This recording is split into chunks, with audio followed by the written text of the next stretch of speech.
Anong balita mga pare ko So may lumabas na post ngayon na si Kawhi ay injured pa rin. At sa media day dito malalaman kung ano ba talaga ang status niya. Walang masyadong on-court activity si Kawhi nitong mga nakaraang linggo or buwan. Ang pinaka talaga naging intense ng training ni Kawhi ay sa Team USA na pinull-out din siya dito ng Clippers. Ang latest post ni Kawhi ay nagsasaya muna siya habang nasa bakasyon pa. Sa setup pa naman ng Clippers ay hindi binibigay dito agad ang update about dito sa may injured ng player. Ang sinabi kasi dito ni Coach Tyronn Lue dati, hindi niya sinabing directly na ready dito na si Kawhi para sa kanilang training camp. Ang sinabi lang niya, mag-heal din si Kawhi dito sa kanyang injury. Pero hindi pa alam kung gaano pa ito katagal aabutin. Pero hindi nawawala dito yung kaba nila, yung pabalik-balik ang injury niya dito. Disappointed ulit ang mga fans dito ni Kawhi dahil nga sa haba ng off-season, kung kailan pa almost 5 days na lang ay doon pa nilabas ang report na dumaan siya sa isang procedure sa kanyang tuhod. Based dito sa GM ng Clippers ay precautionary yung ginawa. Kahit nag-tone down yung pamamaga ay hindi pa rin nawawala during off-season. Ay naman for long-term purposes naman ang ginawa dito ng procedure or parang operation. Makakasama naman sa training camp itong si Kawhi pero conditioning ang pagtutuunan ng training at doon pa possible makapaglaro si Kawhi kapag November na sa second or third week ng season. Solo mode muna si James Harden sa Clippers. Pagpasok ni Kawhi Leonard sa Clippers, halos taon-taon ay may injury ito. Hindi na gaano nasusulit ng Clippers ang kanyang serbisyo para sa kupunan.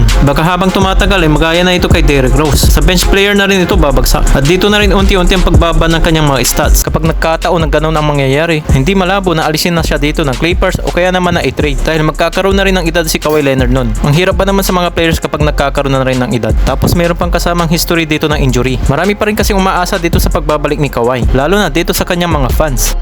At ito na isa pang pinaka-shock ng trade ngayong pre-off season. Karl Anthony Towns itinrade na nga ng Minnesota Timberwolves sa New York Knicks. Kapalit naman nito si Julius Randle, Dante DiVincenzo at meron pang kasamang first round pick. Ito ay ayon kay Shams Charania ng The Athletic. At bukod pa dyan, ipapadala pa ng New York Knicks ang salary consideration. Kasama dyan si Jaquan Jeffries at draft compensation papunta sa Charlotte Hornets para mag-work dito ang deal. Nakakagulat naman ang trade na ito dahil pumasok naman ang Minnesota Timberwolves kasama si Karl Anthony Towns dyan namang sa nakaraang Western Conference Finals. Ibig sabihin, bakit mo gagalawin ng lineup na nakapasok naman, na okay pa naman at papausbong pa lang? Binago ang trade na ito ng landscape ng Western at Eastern Conferences. Ang New York Knicks ay contender na nga nung nakaraang taon at ngayon sasama mo pa si Karl Anthony Towns, mas lalo pa sila ngayon dito mas malakas. Habang ang Minnesota naman ay parang nag-step back sa deal na ito. Bukod kay Karl Anthony Towns ay nauna nang lumipat si Mikal Bridges, yan ay sa New York Knicks. Samahan pa ng pag-resign nila na si OG Anunoby. Kasama yan dito ni Miles Bridges para buuin ang New York Knicks na defensive wings combos sa liga. At natural sa pagpasok dito ni Karl Anthony Towns ay starting center na yan. Kagaling lang ito sa kanyang pang-apat na All-Star season kung saan nag-average siya dito ng 22 points, 8.3 rebounds, 3 assists per game at meron pa itong 50% na shooting from the field at 41.6%